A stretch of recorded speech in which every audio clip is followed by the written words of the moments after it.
Defence news analysis में आपका स्वागत है। तो वीडियो की शुरुआत करते हैं मेक इन इंडिया से।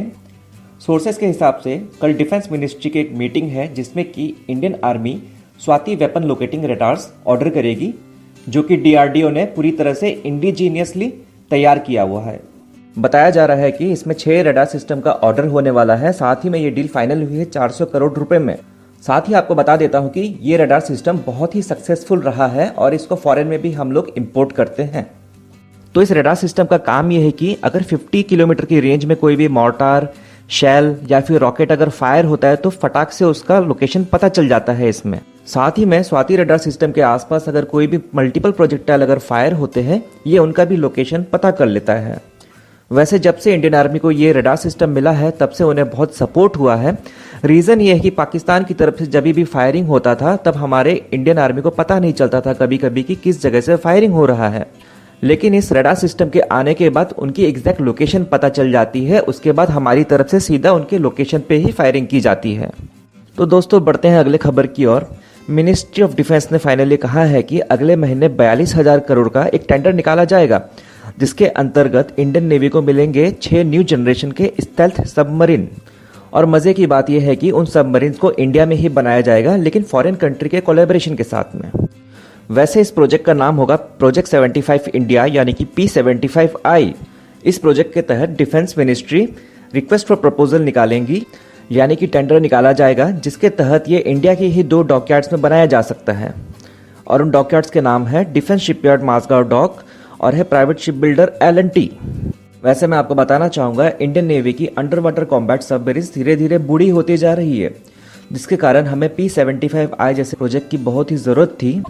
साथ ही में ये कहा जा रहा है कि इसके टेंडर का प्रोसेस खत्म होते होते 2021 से 22 लग सकते हैं और उसके बाद ही 7 साल के अंदर हम पहले सबमरीन की उम्मीद कर सकते हैं।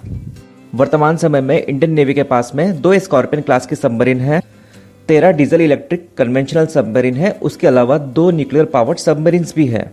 और 2022 तक 4 फ्रेंच ओरिजिन के स्कॉर्पियन क्लास की सबमरीन्स भी हमें डिलीवर हो जाएगी। लेकिन हमारे पड़ोसी चाइना के पास में 50 डीजल इलेक्ट्रिक सबमरीन है और 10 न्यूक्लियर सबमरीन्स भी है। उसके अलावा पाकिस्तान के पास में है 5 सबमरीन और अगले साल तक उन्हें 8 युआन क्लास की चाइना से सबमरीन्स मिल जाएंगी। इसके साथ ही इंडियन नेवी के एक अप्रूव प्लान के हिसाब से इंडियन नेवी के पास होने चाहिए 18 कन्वेंशनल सबमरीन, उसके अलावा 6 न्यूक्लियर पावर्ड अटैक सबमरीन और उसके अलावा 4 न्यूक्लियर पावर्ड सबमरीन्स होनी चाहिए, जिसमें कि न्यूक्लियर मिसाइल होनी चाहिए। तब जाके इंडियन नेवी की जो सबमरीन्स है दोनों कंट्रीज को एक साथ काउंटर कर सकती है।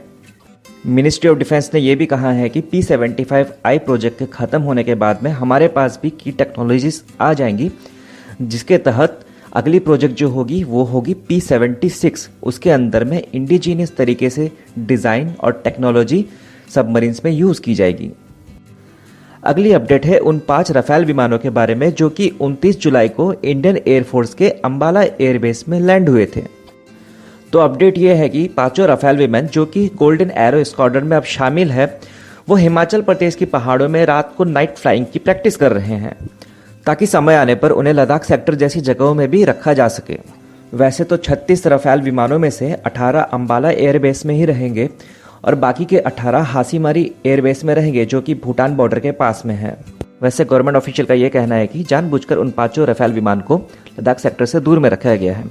इसका कारण ये बताया जा रहा है कि चाइनीज आर्मी ने अक्साई चीन में अपने रडार्स रखे हुए हैं और उन रडार की मदद से वो रफेल्स के फ्रीक्वेंसी सिग्नेचर्स को आइडेंटिफाई कर सकते हैं और फ्यूचर में अगर कुछ होता है तो वो चाहे तो उनको जैम भी कर सकते हैं। लेकिन मिलिट्री एविएशन एक्सपर्ट्स का ये मानना है कि रफेल विमानों को लद्दाख में भी ट्रेनिंग कराया जा सकता है। इसका कारण ये बताया जा रहा है कि उसके फ्रीक्वेंसी सिग्नेचर्स को रिप्रोग्राम किया जा सकता है। इसका मतलब ये है कि अगर PLA के रडार्स रफेल के फ्रीक्वेंसी सिग्नेचर को अगर आइडेंटिफाई भी कर लेते हैं, फिर भी वार टाइम सिचुएशन में रफेल के जो फ्रीक्वेंसी सिग्नेचर्स हैं वो अलग होंगे, यानी कि उसको जैम नहीं किया जा सकता है। तो दोस्तों ये थे कुछ इंपॉर्टेंट डिफेंस अपडेट जो कि आज मैंने आपके साथ शेयर किया है। अगर आपको ये वीडियो पसंद आता है तो आप लाइक, सब्सक्राइब एंड नोटिफिकेशंस के लिए बेल आइकन को जरूर क्लिक कीजिएगा।